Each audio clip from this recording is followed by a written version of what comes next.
Hello students, हम लोग chapter 7 geography कर रहे हैं। Lifeline of Indian national economy.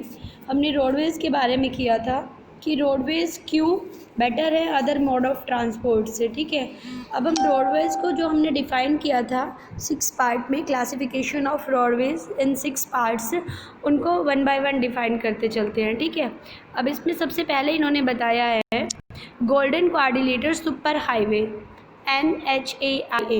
ठीक है, ये क्या है NHAIA? National highway authority of India. यानी कि आप कह सकते हो कि इसको एक तरह से बनाने का काम या इसका जो प्रोजेक्ट है वो national highway authority of India के हाथ में है। ठीक है, अब है क्या golden quadrilateral super highway?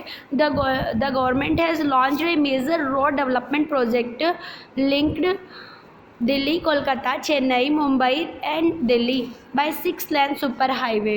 Government of India ने लॉन्च किया था एक मेजर रोड डेवलपमेंट का प्रोजेक्ट जो कि 6 मेट्रो सिटीज़ को आपस में जोड़ता है। ठीक है, मेट्रो सिटीज़ को आपस में जोड़ता है, यानी दिल्ली को कोलकाता से, कोलकाता को चेन्नई से, दिल्ली को चेन्नई से, मुंबई को दिल्ली से।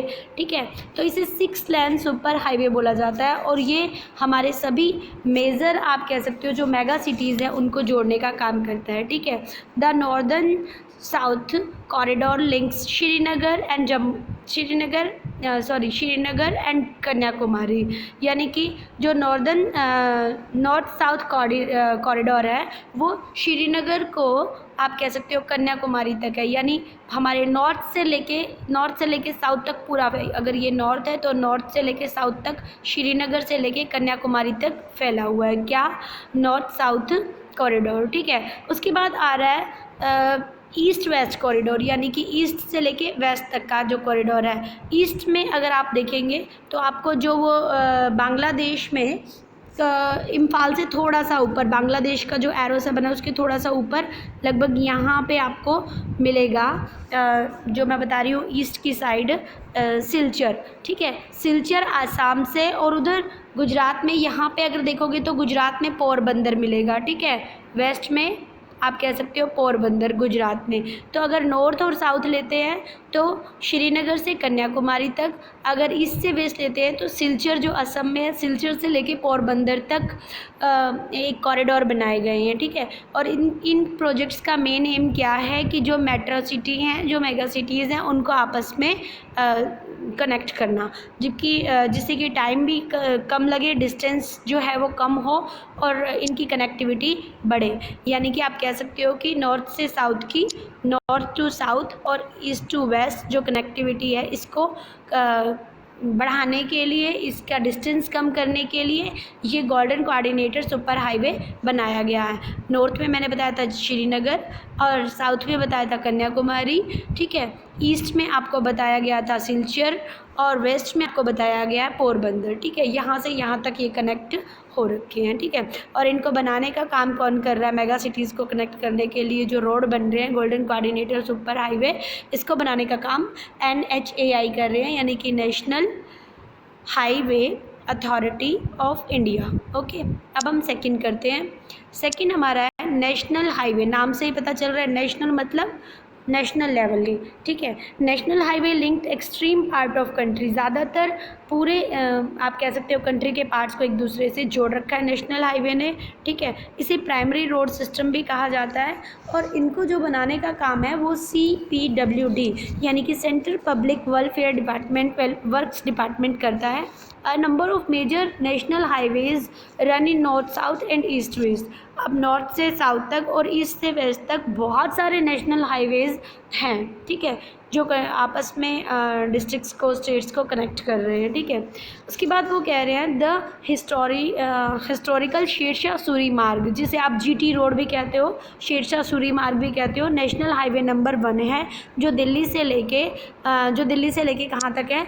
अमृतसर तक। ठीक है, NH1, जिसे आप शेरशाह सूरी मार्ग भी कहते हैं, जिसे आप नेशनल हाईवे नंबर 1 भी कहते हैं, और जिसे आप GT road, grand trunk road भी कहा जाता है। ओके, उसके बाद थर्ड कैटेगरी में आते हैं। आप पहला हमने गोल्डन क्वाड्रिलेटरल सुपर हाईवे किया था जो 6 लेन का है। ठीक है, उसके बाद नेशनल हाईवे किया हमने। अब हम करें स्टेट हाईवे। तो जो roads linked in these roads links in a state capital with different district headquarters are known as state highway. जो रोड एक स्टेट की कैपिटल को दूसरे डिस्ट्रिक्ट से या अदर स्टेट से कनेक्ट करते हैं, आप उन्हें बोल सकते हो स्टेट हाईवे। ओके, उसके बाद आ रहा है, सॉरी,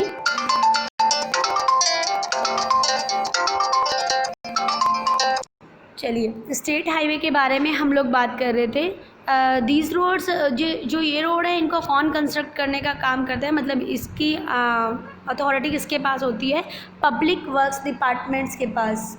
पब्लिक वर्क्स डिपार्टमेंट्स के पास इसकी अथॉरिटी होती है, जो स्टेट और यूनियन टेरेटरीज़ को आपस में जोड़ता है। Okay, that is called state highway. The next is district roads. अब नाम से आपको पता चल रहा है, district roads means these roads connected to district headquarter with other places of district. ये डिस्ट्रिक्ट के हेडक्वार्टर को दूसरे अदर डिस्ट्रिक्ट के जो आप कह सकते हो डिस्ट्रिक्ट में गांव हैं या आजू बाजू जो कस्बे हैं आपके, वहाँ से उसको जोड़ता है। जिसका कंस्ट्रक्शन का काम कौन कर रहा है? जिला परिषद इसकी सारी जिम्मेदारी लेता है। अदर रोड्स में आप कहोगे कि जो रूरल एरिया के रोड्स हैं, गांव में किसी एक खेत से दूसरे खेत तक के बीच में रोड बनवाए जाते हैं, या लिंक रोड बनवाए जाते हैं, या अप्रोच रोड्स बनवाए जाते हैं, ठीक है, उन सबको बोलते हैं अदर रोड्स। और वो आजकल किसके थ्रू हो रहे हैं? प्रधानमंत्री ग्रामीण सड़क योजना के थ्रू किया जा रहा है। अब बहुत इंपॉर्टेंट जो लास्ट हमारा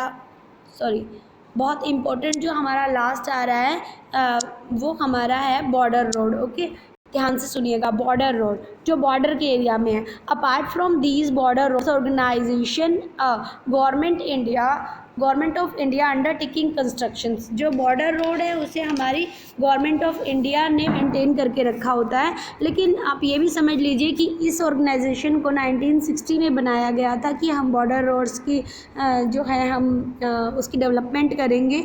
1960 में इसको बनाने के बाद भी इस पर ज़्यादा इम्प्रूवमेंट नहीं हो पाई थी, क्योंकि बॉर्डर के एरिया जो है वो ऐसे एरिया हैं जहाँ दूर दराज के एरिया के कारण वहाँ इतनी पॉपुलेशन भी नहीं है, और बॉर्डर पे ज़्यादातर आप कह सकते हो डिस्प्यूट बना रहता है। इसीलिए वहाँ पे ज़्यादा पॉपुलेशन ना होने के कारण जो रोड्स से आप कह सकते हो इनकम नहीं मिलती इन रोडों से ज़्यादा। तो ये रोड जो बनाए जा रहे हैं ये सिर्फ अपनी हम कह सकते हैं अपने सोल्जर्स की और अपनी आर्मी की ज़रूरतों को पूरा करने के लिए ज़्यादा बनाए जाते हैं, या टूरिज़्म वगैरह के लिए। अदरवाइज़ इन रोडों से आप कह सकते हो कि पैसा ज़्यादा नहीं मिल रहा है, इसीलिए धीरे धीरे थोड़ा इकोनॉमिकली ये एरिया ज़्यादा डेवलप नहीं होता। इसीलिए बॉर्डर रोड से हम लोगों को ज़्यादा इकोनॉमिकली बेनिफिट नहीं होता है, ठीक है। जैसे अगर आप एग्जांपल माने तो चाइना बॉर्डर पे जो हमारे रोड हैं वो अब कंस्ट्रक्ट हो रहे हैं। उसके पीछे कारण क्या है कि अब हमें ज़रूरत है कि हमारी आर्मी जो है वो पिछली बार भी जो हम 1962 में जो हम जंग हार गए थे, उसके पीछे कारण यही था कि हमारे लोगों तक राशन नहीं पहुंच पाया, हमारे सोल्जर्स तक मेडिसिन्स नहीं पहुंच पाए, वेपन्स नहीं पहुंच पाए। उसके लिए अब रोड बनाए जा रहे हैं बहुत ज़्यादा। अदरवाइज़ पॉपुलेशन को देखते हुए वहाँ इकनॉमी इतनी ज़्यादा डेवलप नहीं करी है, तो रोड से कुछ खास बेनिफिट नहीं हो रहा था, ठीक है। अब हम नेक्स्ट जो करेंगे वो हम रेलवेज़ करेंगे नेक्स्ट वीडियो में। Okay, thank you.